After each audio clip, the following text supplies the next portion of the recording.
नमस्कार मित्रों, मैं आचार्य अरुण कुमार दीक्षित स्वागत करता हूं आप सभी का आपके अपने YouTube चैनल भव्य ज्योतिष में।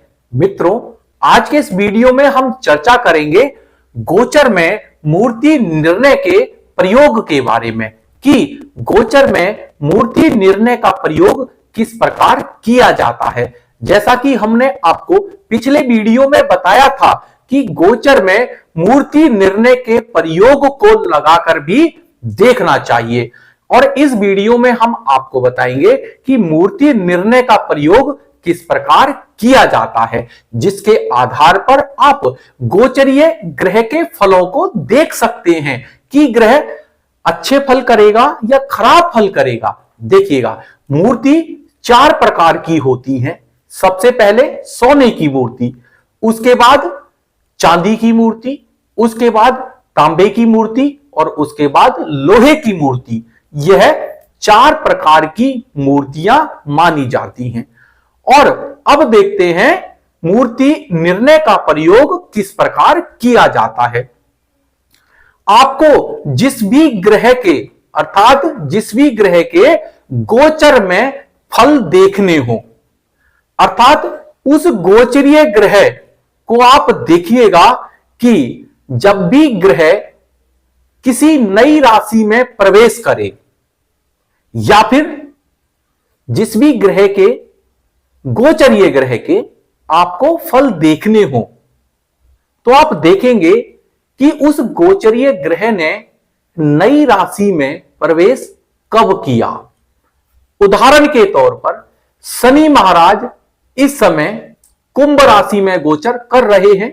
इससे पहले शनि महाराज मकर राशि में गोचर कर रहे थे। तो शनि महाराज ने मकर राशि से कुंभ राशि में प्रवेश किया, और जिस समय कुंभ राशि में प्रवेश किया आप उस समय को नोट कर लीजिए। तो कहने का तात्पर्य यह है कि जब भी आपको किसी भी ग्रह का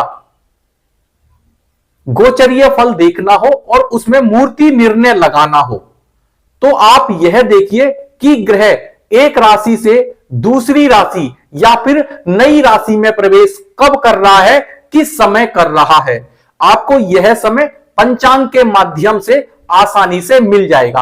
आप उस समय को नोट कर लीजिए जब ग्रह ने एक नई राशि में प्रवेश किया और उस राशि के गोचरीय फलों को आपको देखना हो। तो अब आप जन्म कुंडली पर आइए। आप जन्म कुंडली में अपने जन्मकालीन चंद्र महाराज को देखिए कि आपकी जन्म कुंडली में आपके जन्मकालीन चंद्र महाराज कहां पर बैठे हुए हैं, या फिर आप अपनी चंद्र कुंडली पर आइए।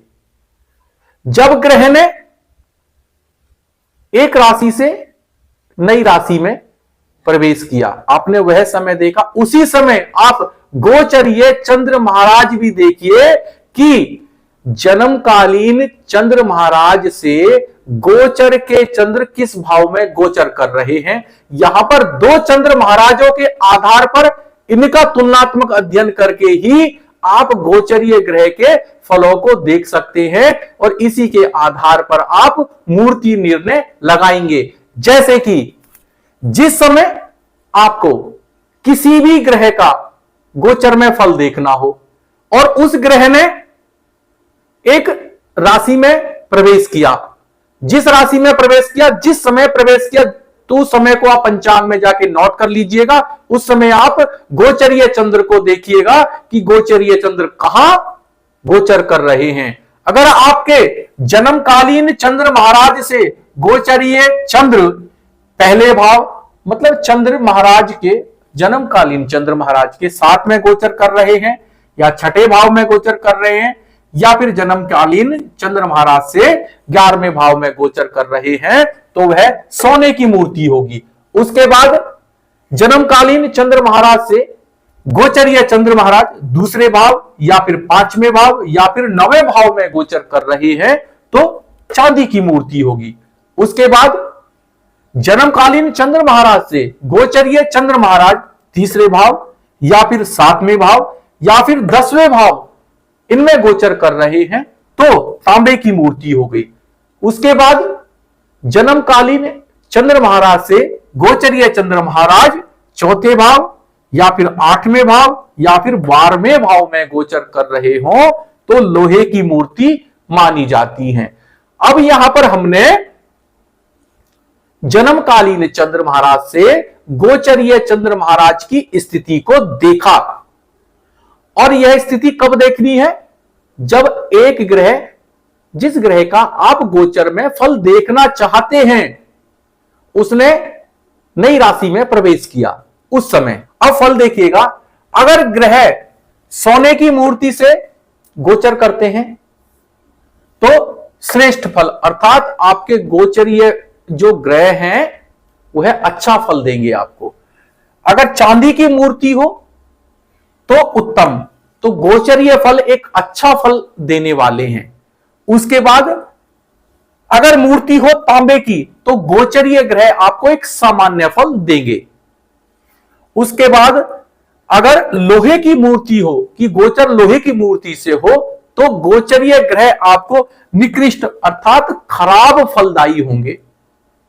इस प्रकार आप मूर्ति निर्णय लगा के देख सकते हैं। परंतु मूर्ति निर्णय मात्र एक बिंदु है, इसी के आधार पर आप पूरा गोचर नहीं फलित करेंगे। आपको यह भी देखना चाहिए कि जो ग्रह के आप गोचर को देख रहे हैं, गोचरीय ग्रह जन्मकालीन चंद्र महाराज से किस भाव में गोचर कर रहे हैं, कैसी राशि में गोचर कर रहे हैं। आपको अष्टक वर्ग में भी गोचरीय ग्रह को देखना चाहिए, कितने बिंदुओं पर गोचर कर रहे हैं। आपको तारा बल लगाकर भी आप देख सकते हैं और आप मूर्ति निर्णय भी लगाकर उसमें देख सकते हैं। ये सभी बिंदु हैं, सभी को लगाकर आप तुलनात्मक अध्ययन करके एक गोचरीय ग्रह के फल को जान सकते हैं। जैसा कि हमने पिछले वीडियो में बताया, पिछले वीडियो को भी आप जरूर देखिएगा, इसी से जुड़ा हुआ वह वीडियो भी है। तो आशा करता हूं कि मित्रों यह वीडियो आपको पसंद आया होगा।